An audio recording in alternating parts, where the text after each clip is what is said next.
Good morning, Eagles Nation. What's up, NFL world? To all the Cowboy haters, Giants, Redskins, we know you're lurking out there. It's all good. And any Jets fans that might just be tuning in this week just to kind of hear what we're saying. So, my name is Stephen Hyder. This is Gate City Sports Channel, and this is the channel where the cerebral fan comes to hang out or anyone who's got roughly 10 minutes to kill. Okay, guys, so today's topic. Today's topic goes back to a conversation we had about yesterday's topic. We had a little back and forth in the comment section where we were kind of all talking together, and um, Dan Kennedy and DeAndre Richardson, if you guys are listening to this, is kind of building off of our conversations that we were having yesterday. And it's this idea and this aspect of how can we resolve the issues we're having in the secondary with building a better pass rush? And that's where I would want to get into is like, okay, why does our pass rush look so bad? And why are we having these conflicting stats to where you're getting things like Pro Football Focus saying the Eagles are getting an incredible amount of pressure on the quarterback, but at the same time, when you check the stat sheet, it ain't getting home. We're not making sacks really. So let's jump into that today, guys.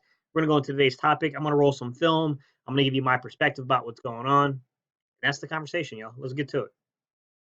When it comes to Jadeveon Clowney, he is a wrecking ball, in a china shop. Okay, if we're going to have a conversation about the defensive line, I think we have to go back to what the front office, the scouting department, and the coaching staff kind of put together this year, what they were envisioning, right? Because we made some pretty big decisions in the offseason, trading Michael Bennett, okay?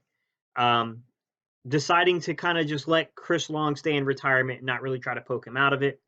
And we only really flirted around with players like Connor Barwin and bringing them back in for a veteran kind of pass rush that we didn't really make any of those moves, right? Or we made one move, which was sending Bennett out. And the other moves we just decided not to make. And what was the purpose of doing that?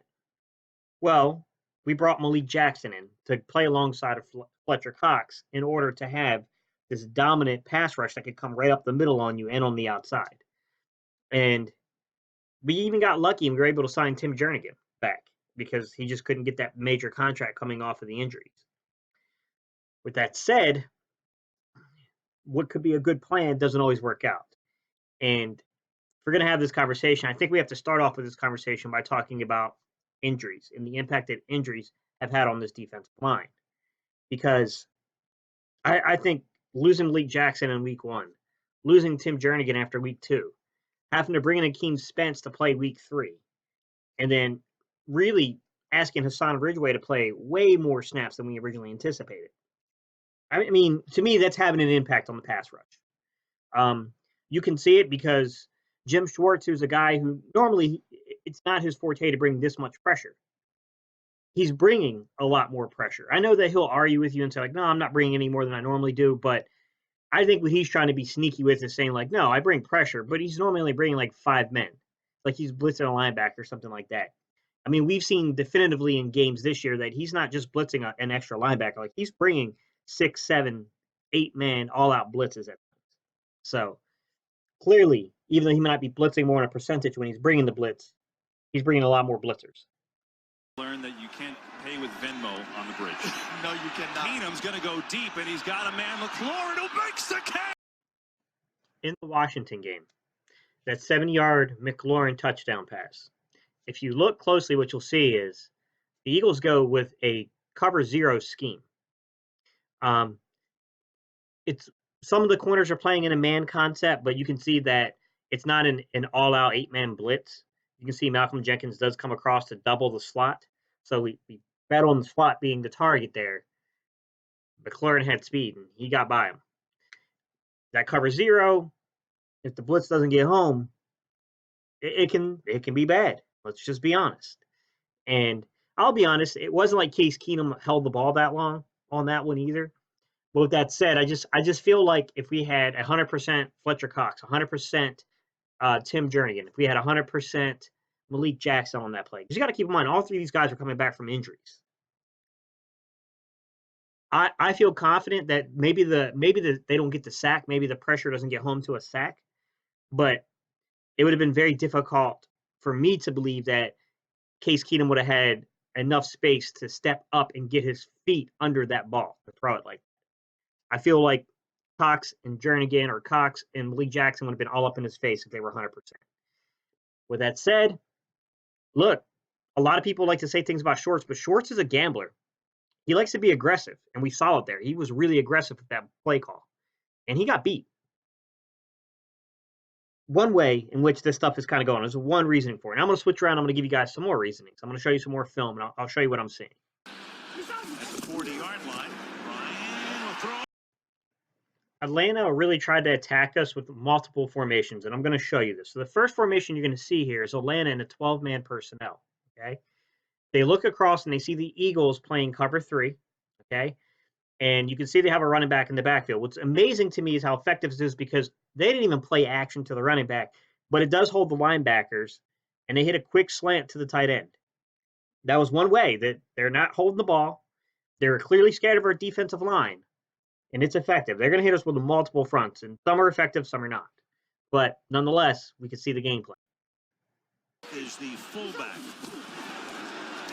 And look. Okay? On this play, Atlanta went straight back to the 1990s and the early 2000s and threw the 21-man personnel at us. And to be honest, the Eagles had a pretty damn good play called against it. We were straight up in the cover 3. Cover 3 brings 8 people in the box, 8 men in the box to defend the run. It's a good call, especially if you've got bigger corners, bigger linebackers, or a bigger safety if you're going to play the big nickel. To me, this looks like the regular nickel cover 3 concept. It doesn't work because we have 8 defenders in the box. We shut it down. Brandon Graham penetrates and shows you how good Brandon Graham can be. Watch. You'll see. Just roll back. Watch again if you don't believe me. Brandon Graham defended that perfectly. We had the perfect play called for that. All-around win there. Picking one off 3rd down and 6. Ryan, good protection this time. Airs one out. So on that play call, Atlanta either comes out in the 1 or the 11-man personnel. It's really difficult to tell, and it really hinges on whether or not Devontae Freeman or one of the running backs there. I can't tell from that look, that particular look. I can't see the numbers that well. I can't tell. I would need the eye in the sky. I would need all 22 to see that. However, they spread the Eagles out. You can see what they were trying to do is to spread us out and slow down that pass rush. Really hard to try to blitz if you got an empty back set. Then it becomes incredibly difficult to try to blitz. I do think that Jim Schwartz tried to get pretty creative because even me looking at it, it looks like cover 3 to me, but it could be cover 1. And you'll see that there's clearly a deep safety, which is Rodney McLeod. You can see on the top side of your screen, you have Rasul Douglas, and then on the slot receiver, you have Malcolm Jenkins, okay? You have four linemen with Brandon Graham standing up, and then you have Zach Brown. There it looks like he's gonna blitz, which he does blitz, okay? And then you have Darby and Sidney Jones down on the bottom of your screen, okay? They spread us out and they went after us on that one. Schwartz got a little interesting there because Schwartz, what he does is he makes it look like he's sending an extra blitzer. It looks like he's making it look like there's going to be 5 blitzers, 5 people rushing the passer, but it's not actually because Brandon Graham drops back into a zone, and then Zach Brown comes in and rushes. I wasn't huge on that play design just because, I mean, Zach Brown's not exactly the greatest in coverage, but I will say this. I feel like Brandon Graham's a hell of a lot better of rushing the passer than Zach Brown is. But nonetheless, pressure doesn't get home. There's enough time for Ryan to step into that throw, and the coverage wasn't bad. He puts a good pass out there, and there's a good play on the ball. I mean, what can you do in that situation? 4th time they've been inside the red zone. Only 1 touchdown. And okay. On that play against the Detroit game, guys, I feel like Detroit really tried to get physical with us, and they were using a lot of chip blocking, extra inline blockers. Like they were trying to make sure that Matthew Stafford stayed on his feet, and they did a good job of keeping him on his feet. With that said, we can see in this concept, the Eagles come out in a nickel against Detroit's 11-man personnel, okay? It's a man concept, and the way I can tell it's a man concept is the same way Detroit knew it was a man concept, okay? They came in the stacked formation with an inline tight end. That inline tight end and that 11-man personnel will remain there to block. They leave an extra blocker there. The Eagles are in a wide 9 nickel man-to-man coverage scheme, Okay. And the way you can tell is they motion Danny Amendola. And you can see the corner motions right along with the Amendola. That cues Stafford in that, okay, I got a man-to-man concept scheme here. And they attacked that man-to-man. They were able to keep, Stafford upright because they have enough blockers there to do that. And, hey, I mean, to me, when you look at the first 3 games, when you look at Washington, you look at Atlanta, you look at Detroit, we had a lot of injuries taking their toll. A lot of players coming back from injury that still weren't 100%. Failures in the secondary, no doubt about it. And on top of that, you had teams, those 3 teams, they weren't playing around with the protection. They gave our defensive line respect. And they were chipping.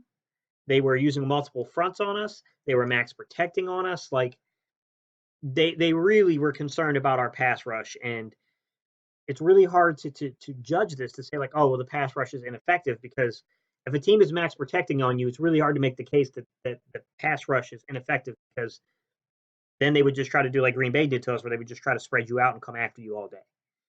Didn't work so well for Green Bay. We actually got home on Green Bay.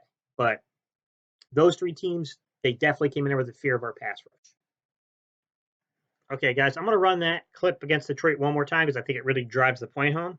Watch your inline tight end. He's going to stay in the block. Watch the play action fake to the running back, and the running back chipping. Makes the point. Max protect. One-on-one with our corners. Corners got to make the play. Fourth time they've been inside the red zone. Only 1 touchdown. And So this goes back to our original conversation to end today's talk about, would adding another pass rusher not only help us get more pressure and get sacks on the quarterback, but would it ease some of the pressure we're feeling in the secondary? So an alternative to signing a corner. And if we can't get a corner, sure. If you can pluck a player like Von Miller for a year, right? If you can get a Geno Atkins for a year or so, if you can pluck that kind of talent, go for it. However, the issue being is long term. I think we need to know. We need to see Malik Jackson in here alongside of Fletcher Cox, with Brandon Graham, with Josh Sweat coming in and doing his job, with Deshaun Hall doing his job, with Derek Barnett showing us that he is our elite pass rusher. We have to see these pieces, and we need everyone healthy to analyze this for the long-term future. Because here's the bottom line. Looking at the contract situation coming in next year, we have a lot of money invested on the defensive line. Let me run you through some of the numbers here. Okay, Derek Barnett's going to be making $4 million next year, and he's on the end of that rookie contract. Malik Jackson is going to be making $10 million next year. Fletcher Cox is going to be making $24.8 million next year, and Brandon Graham's going to be making $13.3 million next year. Right? Then you have other guys outside of the defensive line that you have to sign, like Malcolm Jenkins.